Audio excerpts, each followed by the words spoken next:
In my previous life, on Labor Day, the whole family went on an outdoor trip. My mother-in-law insisted on entering an undeveloped area, worried about falling rocks and landslides. I tried to dissuade her but was accused of being a killjoy. Later, the cave collapsed. I was severely injured while trying to save others and died. They took over the compensation money and enjoyed a comfortable life on their own. When I opened my eyes and found myself back before entering the cave, I made an excuse to leave, watching with a smile as they paid the price. Many people have asked me what it feels like to die.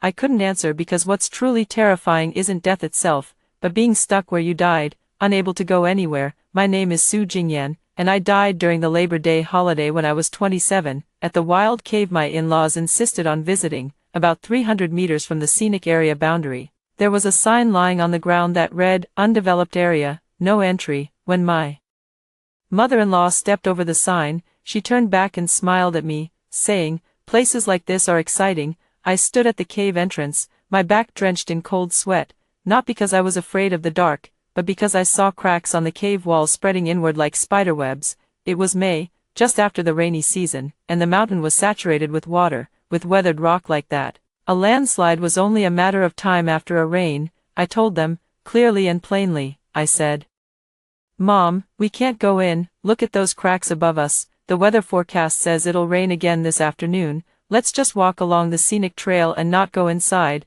Guess what my mother-in-law said? She called me a jinx, saying, "You're the only one with so much to say on a trip." She waved her hand dismissively. "Everyone else can go in, but you're so precious. I don't know what my son ever saw in you. You even checked the almanac before farting." My husband, Zhou Lei, stood beside her, his lips twitching, but in the end, he said nothing. His sister, Zhou Qian, chimed in, her tone even more cutting than her mother's. "Sis, have you been watching too many TV dramas? A landslide? You think this is a disaster movie? If you don't want to accompany Mom, just say so. Don't make up scary stories." My father-in-law had already hoisted his camera and started walking into the cave. Without looking back, he tossed out, "If she doesn't want to go, let her wait at the entrance. She doesn't like taking pictures anyway." At that moment, I could have turned and walked away, but I didn't, because I saw my mother-in-law pulling Zhou Lei into the cave. Zhou Lei glanced back at me. There was something in his eyes,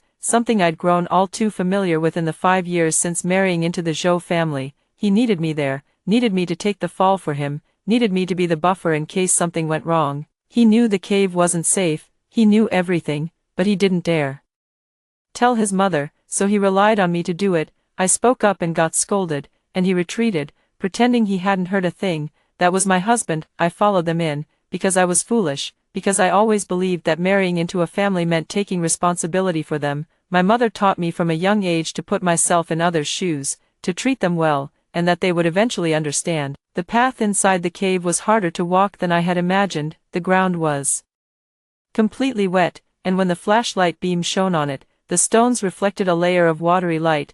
Drops of water kept dripping from above into my neck, chilling me to the bone. My mother-in-law was in high spirits, holding her phone high to record videos everywhere, and even asked Zhou Qian to film an adventure-style video for her, with her loud voice as the background soundtrack. "Friends, do you see, this is an undeveloped, pristine karst cave, and our family is the first to enter." When she posted it in the family group chat, it was flooded with likes from relatives. My eldest aunt commented, "Sister-in-law really knows how to have fun," and my second aunt said, "Take us with you next time." My mother-in-law laughed while replying to messages, her laughter echoing back and forth in the cave, making my scalp tingle. I walked at the very back, not because I wanted to, but because they pushed me there. Zhou Qian complained that I was walking too slowly and blocking her selfies.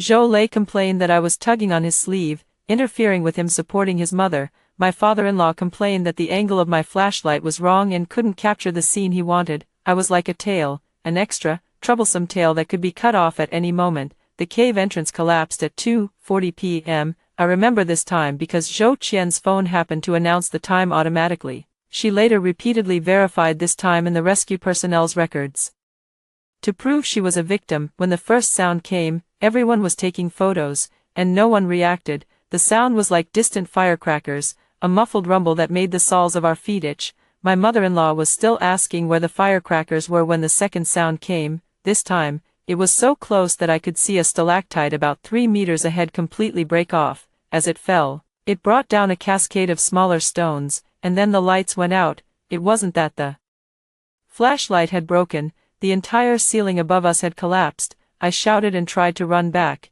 but it was already too late. A gust of wind, carrying the smell of earth, surged in from the direction of the entrance. Gravel-like pellets struck my back like shotgun pellets, and I was thrown off my feet by the blast. My head hit a rock, and a ringing filled my ears, drowning out all other sounds. When I opened my eyes again, the world had turned into two colors, black and dark gray. I had no idea where the flashlight had rolled. By a faint sliver of light that seeped in from somewhere, I saw Zhou lay crouching by the stone wall, holding his head, while Zhou Qian lay on the ground screaming. My mother-in-law had curled herself into a ball, repeating the same phrase over and over, "Bodhisattva, protect us, Bodhisattva, protect us, Bodhisattva, protect us." No one was injured, except me. My left leg was pinned under a stone slab. The slab wasn't large, but it was wedged at a tricky angle right between my knee and calf. I tried to pull my leg out, only to realize I had lost all sensation below the knee.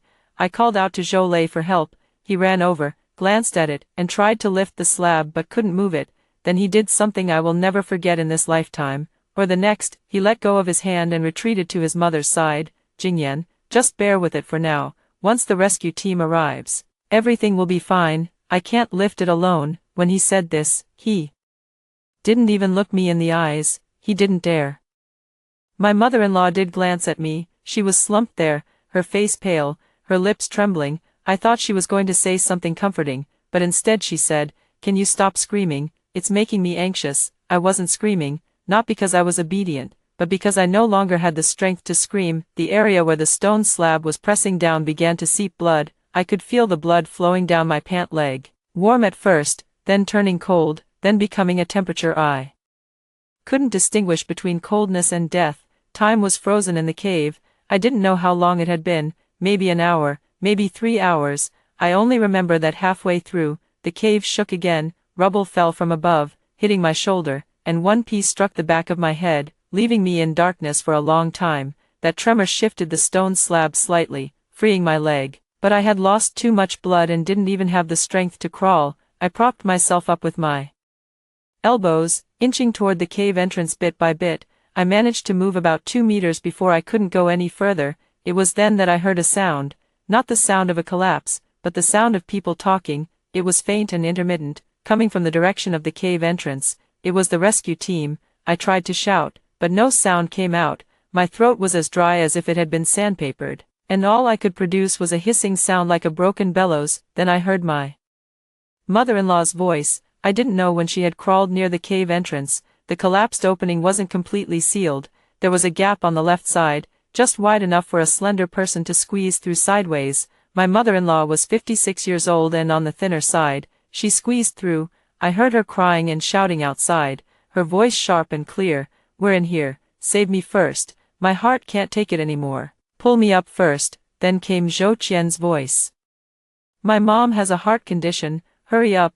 Then Zhou Lei's voice. "My wife is still inside. Her leg is trapped. Can you?" My mother-in-law's voice immediately drowned hers out. "She's been trapped for so long. She's already gone. Save the living first. Hurry up and pull me up. I really can't breathe anymore." I lay in the darkness, listening as my husband's voice gradually grew softer until it disappeared. He chose silence, just as he had in every instance over the past 5 years. When I needed him to speak up, he chose to let his voice fade away. The light seeping through the gap at the cave entrance shifted from white to gray, and from gray to black. The rescue team finally broke through to the passage, but the first person to come down was not a medical worker, but a firefighter. When they found me, the wound on the back of my head had already stopped bleeding, because all the blood that could flow had drained away. I remember the last thing I heard. A young firefighter said something, "This girl is still breathing, fast," and then there was nothing more. I died. I thought death was the end, but I was wrong. My eyes could not close. My soul was nailed to that hole, unable to go anywhere. I watched them carry me onto the stretcher, watched the doctors shake their heads, watched the white cloth cover my face. Then I saw the most brilliant part. 3 days after my death, people from the insurance company came. Before the May Day trip, I had bought myself an accident insurance policy. It wasn't expensive, just over 300 yuan a year. with a coverage amount of 500,000 yuan. When I bought it, I told Zhou Lei, and he only replied, "Do whatever you want." The beneficiary was statutory, meaning my husband. The 500,000 yuan was transferred to Zhou Lei's bank account on the 7th day, during my first 7-day mourning period. The Zhou family used that money to pay the down payment for a new car, a black SUV, the model Zhou Qian had been eyeing for a long time. She sat in the passenger seat, took a selfie, and posted it on her WeChat Moments, captioning it, "Finally got it, thanks to life's gifts." On the 20th day, my mother-in-law announced in the family group chat that they had found a house they liked, 3 bedrooms and 2 living rooms. They were short a bit on the down payment, and Jingyan's money just happened to make up the difference. My aunt-in-law said this counted as her fulfilling her filial duties. My mother-in-law replied with a folded hands emoji. On the 30th day, my death had become a used-up story in the mouths of the Zhou family. At a relative's gathering, my mother-in-law raised her glass and said, "Our lazy has had a hard life. He married a woman with a short lifespan. Fortunately, they had no children, so it's clean." I had floated in that dark hole for 30 days without crying, but when I heard those 2 words, I felt like I had died all over again. On the 37th day, Zhou Lei was on a blind date. The woman was introduced by his mother, 3 years younger than him, fair-skinned and neat-looking. She sat in the Zhou family's living room, drinking Longjing tea brewed in the teaware set I had bought. Zhou Qian sat beside her, chiming in, "She's a really good person, just had bad luck with her previous marriage, which dragged her down for a few years." The woman asked, "How did his ex-wife die?" Zhou Qian sighed. Her expression perfectly acted out. She had an accident while traveling during the May Day holiday. Actually, we didn't let her go into the cave that day, but she insisted on going in to take photos. I stood just 1 meter behind her, watching her mouth open and close. I reached out to choke her neck, but my fingers passed right through her throat, touching nothing. I couldn't touch anyone, but I did see something. Under the cup of that teaware set, there was a photograph. The photo of Zhou Lei and me from our wedding had been pulled out and casually used as a coaster. On the photo, half of my face was stained yellow by tea marks, looking like a melting shadow. I stared at that photograph for a long time. It turns out that after death, a person is worth less than a piece of paper. On the 49th day, I made a decision. I was done drifting. What was the point of standing outside their door every day? I couldn't even bring myself to say the word, "Get out." And I couldn't even throw a bowl hard enough to hit the rim. A ghost's anger is the cheapest kind of anger. It changes nothing except making me colder. I turned and walked away.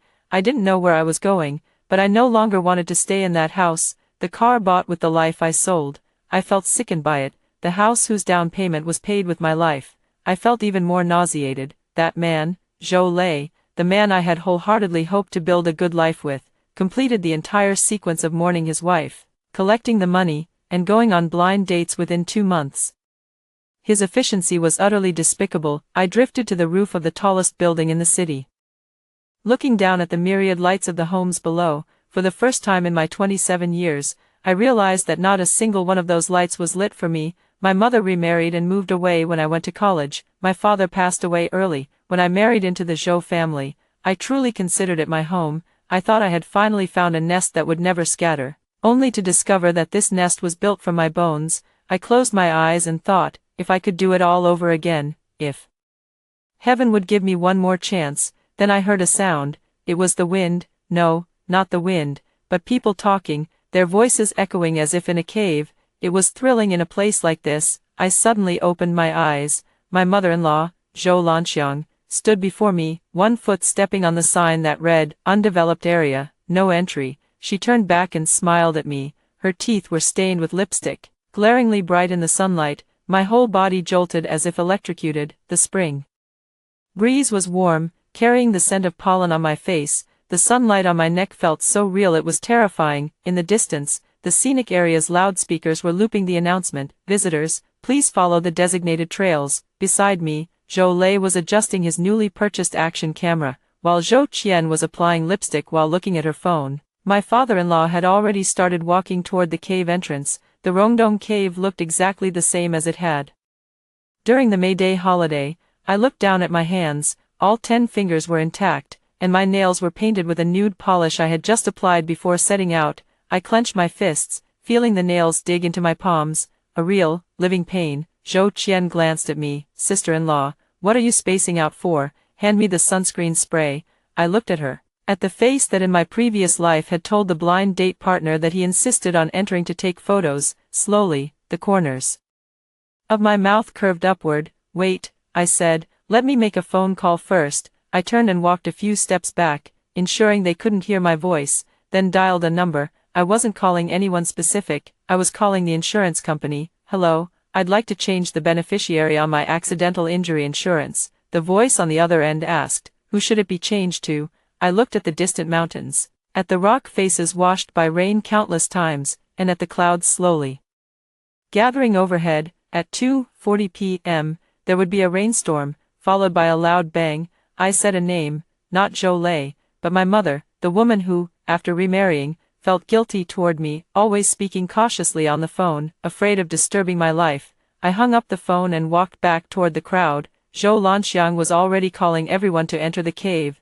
Jolie glanced at me, his expression somewhat hesitant. I knew what he was thinking. He was waiting for me to speak up and dissuade them. Like in my previous life, his mother wanted me to be the buzzkill, the villain who ruins the fun, while he reaped the benefits. Last time, I got scolded, entered the cave, and then died. In this life, Jingyan, aren't you going to follow? Jolie finally spoke. I looked at him, my smile so gentle it was almost unbearable. I'm coming. I walked over to them, bent down, and picked up the sun hat that had fallen from my mother-in-law's head. I brushed off the dust and handed it to her. Mom, be careful, the path is slippery. Zhou Lanxiang was taken aback, clearly not expecting me to be so obedient today. She nodded with satisfaction, turned around, and headed into the cave. I followed behind her, keeping a distance of 3 steps. Jolie walked ahead of me, reaching out as if to take my hand, but I naturally sidestepped, pretending to tie my shoelaces. While tying my shoes,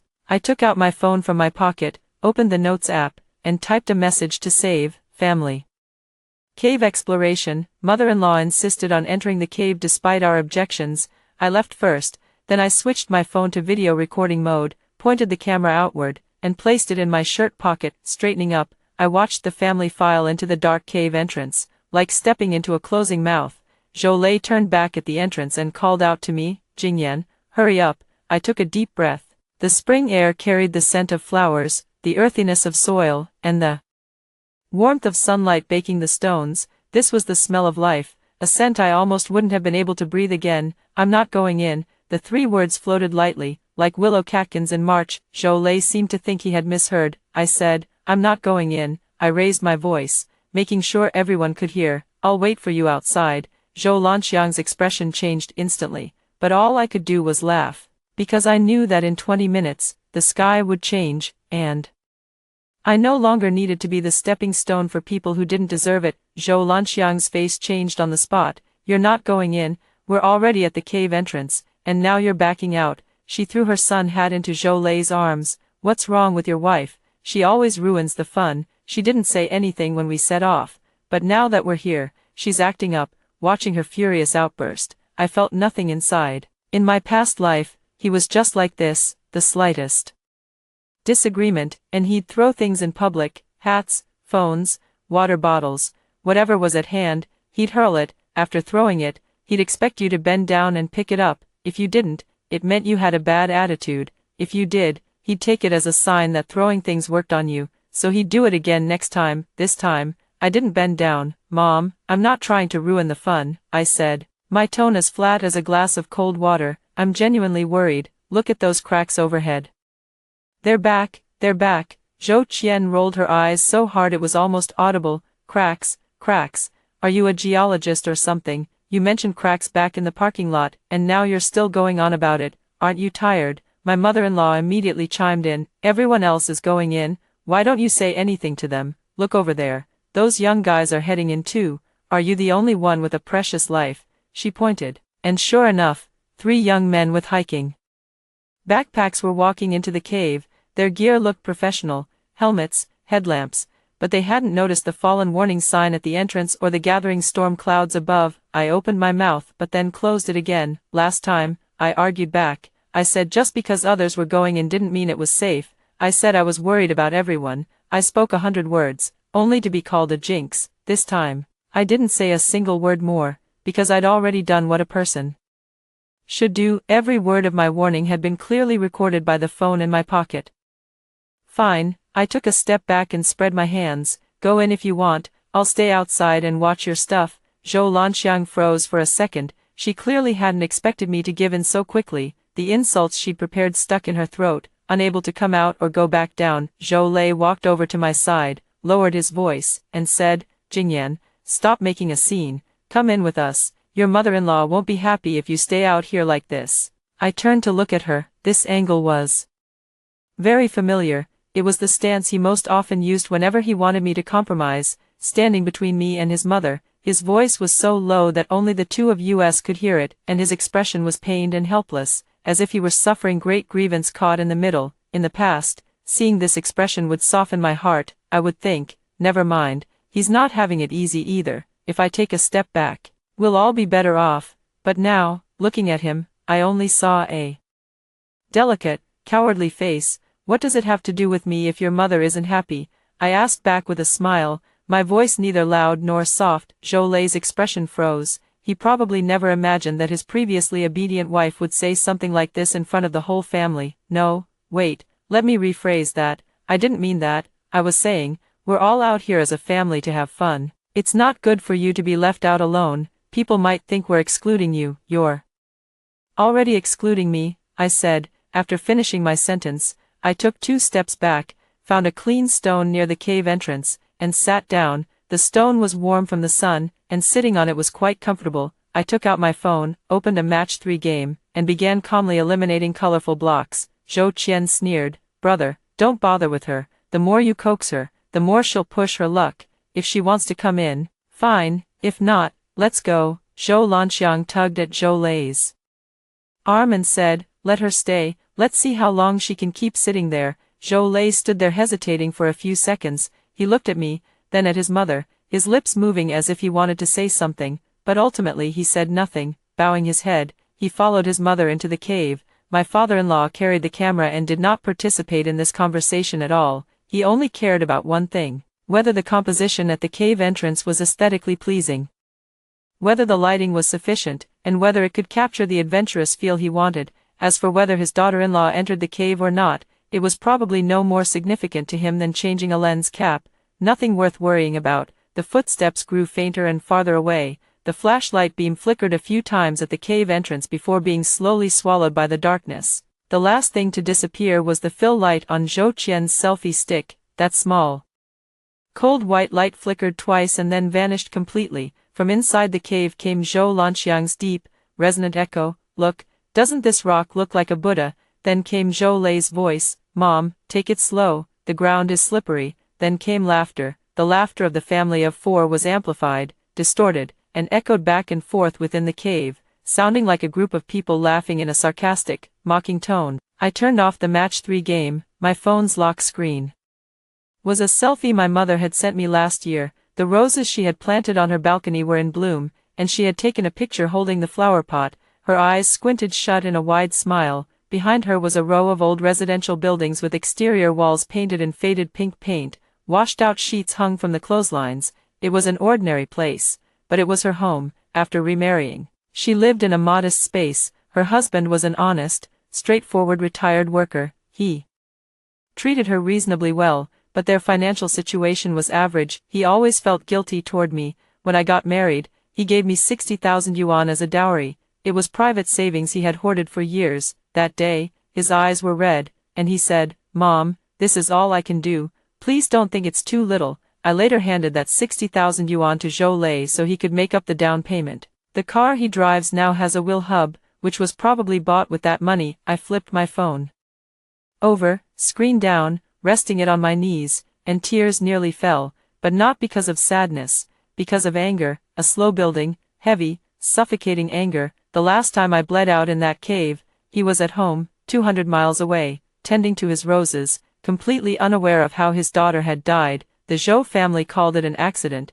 rushed through the funeral, and chose the cheapest urn, claiming that once someone is gone, such formalities don't matter. Yet when it came time to buy a car, they suddenly cared deeply about appearances. They wanted custom colors, optional wool hubs, and even replaced the floor mats with imported ones. I silently whispered into the distant clouds, "This time, I'll live for you." My phone vibrated. It was the company's WeChat group. The team leader at mentioned everyone, saying they had received an urgent project. The client required a proposal to be ready on the first day after the May Day holiday. The group erupted in complaints. I quickly typed, "I'm in a scenic area with poor signal. I can prepare the proposal on the spot, but I need a quiet environment. I request remote work." The team leader replied instantly, "Approved. Just submit your part on time." I screenshot the message, saved it, and put my phone back in my pocket. A low rumble of thunder echoed from the horizon. On a distant hill, dark clouds had piled up like a wall, advancing toward us. The scenic area's broadcast system switched to a loop, reminding visitors to pay attention to weather changes and avoid entering unopened areas. People began returning from the direction of the cave, including the 3 young men with hiking backpacks I had seen earlier. They had removed their helmets as they emerged. One of them said, "There are too many branching paths inside, no signs, impossible to navigate." So now only the Zhou family of 4 remains in the cave. I stood up, brushed the dirt off my pants. The mountain wind grew stronger, carrying moisture, blowing cool against my face. I checked the time, 1:50 p.m., less than an hour until the collapse. There was still time. I walked over to the warning sign that had fallen earlier, bent down, and set it upright, leaning it against a large rock to ensure everyone exiting the cave could see the message, "Unopened area, no entry." After completing this, I turned and headed toward the scenic area parking lot. I had walked about 10 minutes when I neared the main road, and my phone vibrated again. This time, it was Zhou Qian. She posted a selfie in the family group chat, standing next to Zhou Lanxiang in front of a massive stalactite. Both of them flashed V signs, their faces washed out pale by the fill light, with a pitch-black background. The caption read, "The whole family is on an adventure, while someone is throwing a tantrum outside." There were already 3 comments below. "Aunt, eldest uncle's wife, who's throwing a tantrum." Zhou Qian replied with a "watching the drama" emoji. "Second aunt, is Jingyan causing trouble again?" Zhou Qian replied with a rose emoji. I didn't reply. In the past, I would have responded, writing a long paragraph to explain the situation, clarifying that I wasn't throwing a tantrum, explaining that I was worried about safety, only to make things worse and end up looking guilty by over-explaining. In the rules of the Zhou family, explaining means you're guilty, and silence means you agree. No matter what you do, you lose. That's why I decided to stop playing. I set the group chat to do not disturb, then took a screenshot to save the conversation. Every sentence, every emoji, every like was saved, not to use in future arguments, but to show the right people when the time comes. The scenic area's parking lot wasn't large, holding only 30 or 40 cars. I found Zhou Lei's white SUV, used the spare key to open the trunk, and took out my handbag and small carry-on suitcase. Before leaving, I had deliberately split my luggage into 2 parts, one in the trunk, the other on the back seat. The back seat held daily necessities, while the trunk contained what truly mattered: copies of my ID card, bank cards, marriage certificate, and property ownership certificate, all tucked into the suitcase's inner compartment. I dragged the suitcase out, closed the trunk, and then took out my phone to photograph the SUV's license plate. Nothing special, just a habitual precaution to keep a record. At the entrance to the scenic area, there was a row of taxis waiting for passengers. I opened the door of the first one and gave the driver an address. The driver was a woman in her 50s. She glanced back at me and said, "Miss, the notary office might not be open today. I don't know if they'll be open during the May Day holiday. I've already made an appointment." I said, "There is a duty officer." That's not a lie. Before I sat down to play a match 3 game on my phone after exiting the cave, I had already checked the duty schedules of all notary offices in the city for the May Day holiday on my phone. After making several calls, I found that the notary office in the West District had a duty window on May 2nd. Then I made another call to schedule an appointment for 3:30 p.m. that afternoon. Premarital property notarization is not divorce notarization, it is notarization of a marital property agreement. According to current marriage law, spouses can make written agreements regarding property ownership during the marriage. I have the loan records for the car under Zhou Lei's name, bank statements showing my contributions to household expenses over the years, and a copy of the property ownership certificate for the small apartment I bought before marriage, which Zhou Lanxiang somehow treated as part of my dowry. All of these need to be notarized, archived, and legally recognized as mine before anything happens. In my previous life, when I died, legally Zhou Lei and I were still married. My insurance payout became joint marital property. As the primary heir, he inherited it entirely and, naturally, shared it with the whole family. My apartment became the Zhou family's property. Zhou Lanxiang told everyone that the apartment was rented out to serve as Xiao Qian's dowry. When my mother arrived at the funeral, she hadn't even managed to retrieve a single keepsake of mine. Zhou Lanxiang claimed that once she married into the Zhou family, she became a member of it, and all the belongings belonged to the Zhou household, legally. This statement wasn't entirely flawed, but beyond the law lies conscience. When conscience is absent, you must arm yourself to the teeth within the bounds of the law. The taxi descended the mountain road, and rain began to fall outside.